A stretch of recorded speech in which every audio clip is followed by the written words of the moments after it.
Hello and welcome, ladies and gentlemen. I'm Daniel Robinson with Steele Hyundai in Halifax, Nova Scotia, and today we're going to be taking a look at the 2022 Veloster N.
Now, in the past, the Velosters come in a number of different trim options. However, for the 2022 model year, Hyundai has trimmed the fat and left us only with the highest performance trim, the Veloster N. With a 2-liter, 4-cylinder, turbocharged engine, this front-wheel drive puts out 275 horsepower and over 260 pound-feet of torque. Not only that, it can go from 0 to 100 in less than 6 seconds. Now, although the Veloster N is the only trim option available, you do have the choice of getting either a manual or an 8-speed dual clutch transmission, so there is still a little bit of options in there depending upon how you like to drive. Now, the Veloster N is a performance hatchback, and as such, its competition includes the likes of the Volkswagen Golf R and the Honda Civic Type R.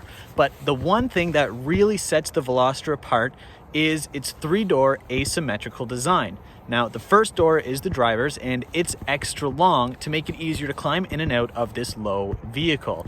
However, on the other side, we have both a front and a back door to give easy access to the back seats, something that those other coupes that I've mentioned don't actually provide. All right, so now that we're sitting in the Veloster N, the first thing that I noticed right off the back is how ridiculously comfortable these racing bucket seats are. So in a traditional race car, you've got bucket seats that come up with longer sides to sort of hold the driver in place while they take the sharp turns on the track. Now the Veloster N is no different. These seats have really nice sides that come out, and they just feel like they're giving you a little hug while you sit here, so you're in a nice warm embrace with the vehicle, and you don't have to worry about slipping around when you're taking your turns, maybe a little bit quicker than you should. The next thing that I noticed right away is how well designed the infotainment and instrument cluster is. Everything feels like it's facing me, like it's built for me to be able to see it and reach out and touch it without having to worry too much, which personally I find that when I'm driving, I don't like having to take my eyes off the road to look and change the music or adjust the climate controls or anything like that. So the Veloster N does a really good job of putting everything just inside your reach, so you don't have to worry and have no extra stress of taking your eyes off the road to make sure you're listening to the song that you want. Now, while we're talking about the infotainment, I would like to talk about my favorite feature of the Veloster N. As a performance car, you have your regular drive modes, Eco, Normal, and Sport.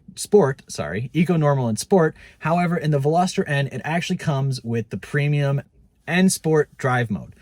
And what that does is it gives you the ability to customize some of your performance settings to make sure that your Veloster is performing exactly the way you want. So you can customize things like your engine rev matching, your limited slip differential, and even your exhaust sound. So if you're like me and you know that when you're on the road you like the pop of a nice exhaust, but early in the morning when you're headed to work maybe it's not such a good idea, you can actually customize that via the interaction menu in the infotainment settings, and it allows you to make sure that you're driving your Veloster exactly the way you want. Now, the Veloster N comes standard with 19-inch aluminum alloy rims, but As a performance car, it also comes stock with a set of premium Pirelli Z-rated performance summer tires. Now, performance tires are different from your regular summer tires in a few ways, but the biggest is surface contact.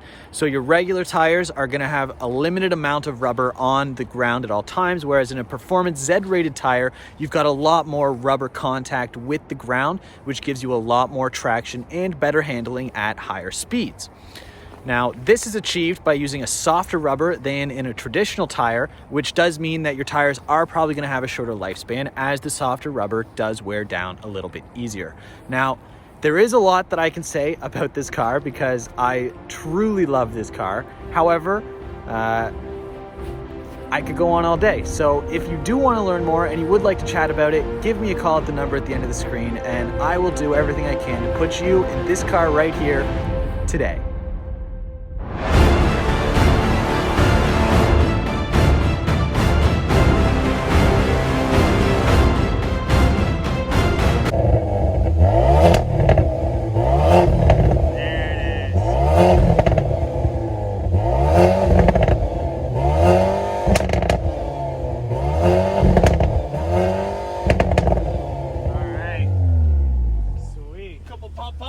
Wicked. Thank you, man. That's exactly what I needed. Let's go.